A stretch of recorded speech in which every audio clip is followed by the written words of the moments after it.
Everyone, welcome back to Plan B TV News. In today's video, we're going to be giving you a compilations from the interview we gathered. Well, days after the former president Olusegun Obasanjo on Saturday told the youth in the countries not to allow anybody to tell them that they are the leaders of tomorrow, warning them you are a leader today. We have something we call not too young to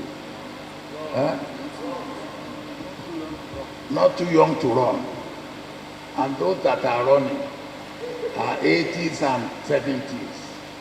Then when will it be too?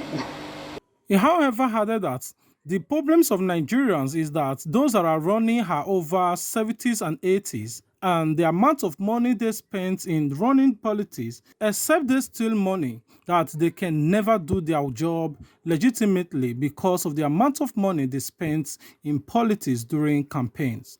Details in the video. That's one problem. Another problem is the amount of money that goes into running. Unless you steal money, there's no way you can do your job legitimately and already be able to provide something.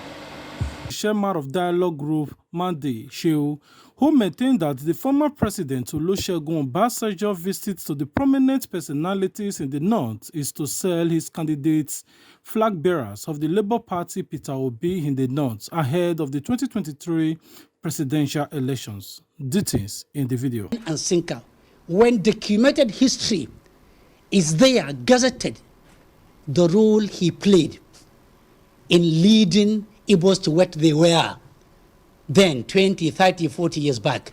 Okay. Luckily for them, they are beginning to recover. Therefore, it's surprising that he's selling Obi, and Obi is believing him in spite of documented history of the crime he committed against the entire Igbo nation.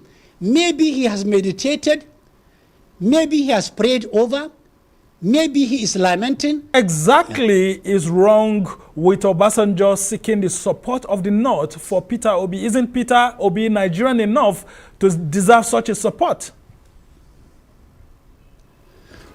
Let me say for the upteenth time that under the Nigerian Constitution and all operational laws, there is nothing wrong when an Obasanjo canvassing support for any candidate of his choice.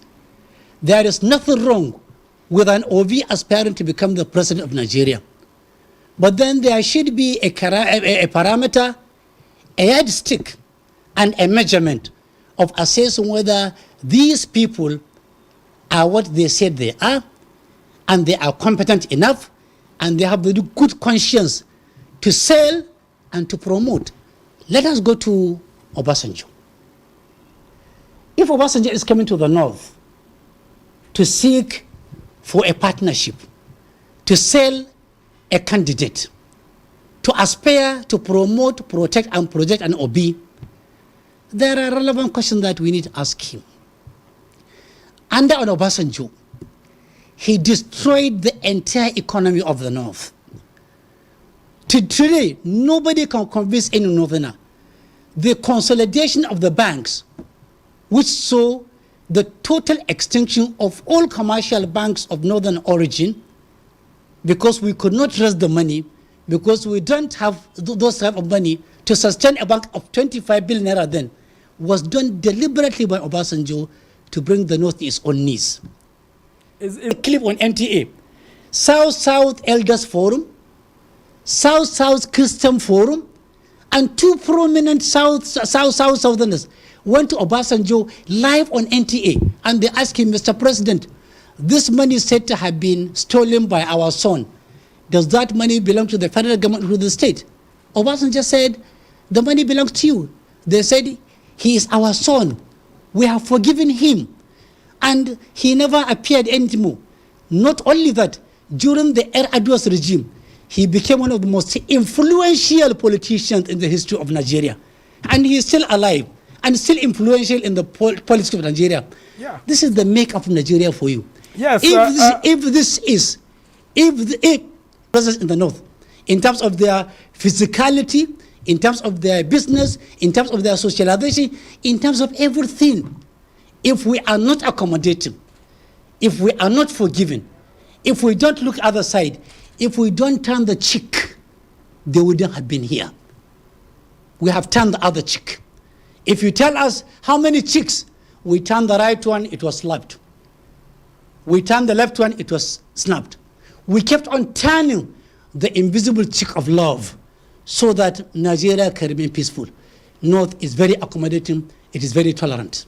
Okay, if that's the case, then why do you have a problem with Professor Ango Abdullahi working with Olusegun Obasanjo to support a Peter Obi potential presidency if he wins the election in 2023?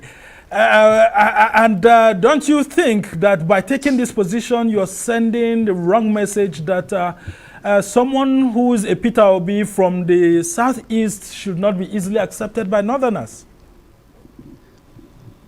You are not even understanding me. I said, politics is an open market. It is a game of negotiation. Of course, it's a game of numbers. Let Peter Obi come over to the north and sell his candidature. We will weigh him, we evaluate him, we assess him based on his own presentation, not through a third party. And I don't have an issue for the records with Ango Abdullahi. He's an elder statesman, much older than me. I respect him. He has given incalculable contribution to the development of education on the north. But the objection I have is that he is an active member of Northern Elders Forum, presumably speaking for the north, for the downtrodden northerners, for the poor northerners, for the traumatized northerners, for the dispossessed northerners. That is his selling point, speaking for the north. And all of a sudden, fully aware of history records, of the antecedents of an Obi as a governor, how can he convince northerners that he's not speaking from both sides of the mouth? In one breath, you are said to be protecting the north, projecting the north, promoting the north and northerners and northern interests. In another breath, somebody is trying to drag you into an Obi project, because I'm saying dragging because I don't know whether he has bought the project hook, line, and sinker. But if he does, it is the biggest disservice he is doing to Northern Elders Forum. It is the biggest disservice he is doing to the memory of Sardona of Sokoto, Sir Ahmad Bello, Prime Minister Tafawa Balewa, Joseph Tarka, name them. It's the biggest mistake he can make in his life, to be speaking from two sides of the mouth. He's entitled to go and promote an Obi, but the moment he does that, he should keep aside the issue of protecting, promoting, and protecting the North. You can't have the two going simultaneously at the same time. To round it up, we stumble across these particular interviews, and I want you guys to also watch it to hear your view. What do you think about what this man said? Peter Obi would have not become the governor of Anambra State without people like us. He has no capacity to run elections. He, however, beat his chest to say that Peter Obi have not run any election before, and I said it. He repeated himself severally. Details in the video. You, not by you making noise. And Peter Obi cannot be boasting, testing power, which you cannot be governor without people like us. What is the magic? Peter Obi has no capacity. He never run any election before. I say this. He never run any election before. And if you want me to expose him more, I will expose him more if care is not taken. Because I want Peter Obi to apologize to PDP, members of PDP in Anambra, stakeholders, somebody like me who is a BOT, in 5 pages of newspaper. And I gave him 1 week to do that. Otherwise, I know what to do. Thank you. Going beyond the politics of your party, the PDP, what do you think are the things that worked in Obiano's favor for him to win this election?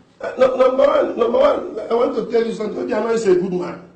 Obiano is a good man. And he's doing well. He's doing well. As far as Obiano is doing well. Look at you. You are not in Anambra. Nobody kidnap you. Nobody harass you. You can move around. Apart from security, the man is doing some roads. Apart from roads, the man is doing agriculture. In the school, the man is trying.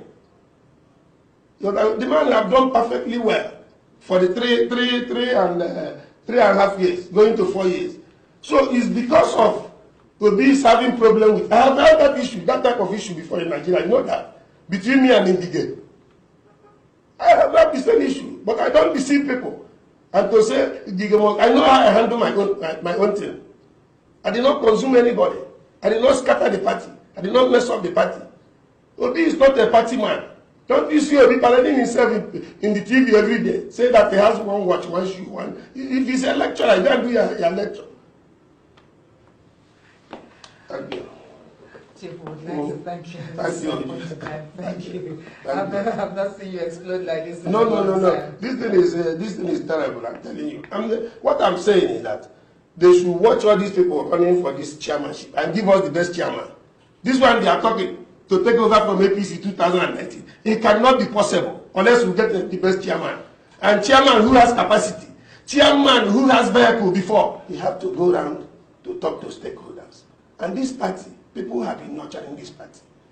We have followers who have mobilized to win election in this party. The last election this party won was when I made Ngige governor in 2003. That when PDP ruled this state last.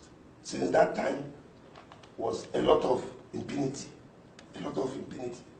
Peter Obi himself is not a politician. He cannot win any election on his own.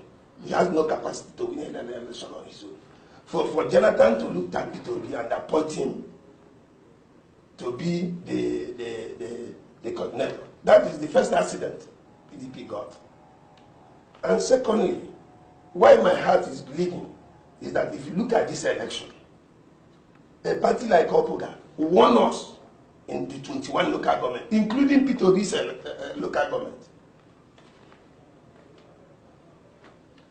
And Peter Obi, I have already did one interview before he came in, and I say he must apologize to PDP.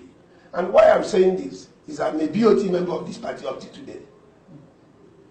And I'm sending warning because of the convention on the 9th of December. If we do not get it right, the party will be finished. You said you're sending a warning. Warning. What kind of warning? Yeah, to the party that they must get it right this time. You have seen what it cost us to impose a candidate. All our strong members of PDP, all of them decamped to Opoga. All of them right away decamped to Opoga. Because they took this candidate, hand over to Peter Obi, and they know that Peter Obi cannot. He cannot. Even this governor, Peter Obi, is saying that he put the governor. He didn't put the governor alone. He said, "Why?" President Jonathan, through Ogadome, his principal secretary, sent Olisameto, the publicity secretary, to come and beg me. Thank you very much for watching our video to the very end.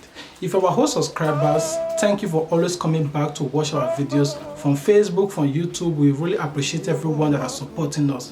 If it's the first time of coming across our videos, why not take a moment of your time to visit our platform and follow us on Facebook and subscribe to our YouTube channel. This is the only way you can support us, by sharing and commenting and hearing your view about these specific videos. Until we meet again, stay tuned with Plan TV. Peace out. Don't forget to subscribe to get notified. And as you they share your support, now say God bless you too. Sense on the bit.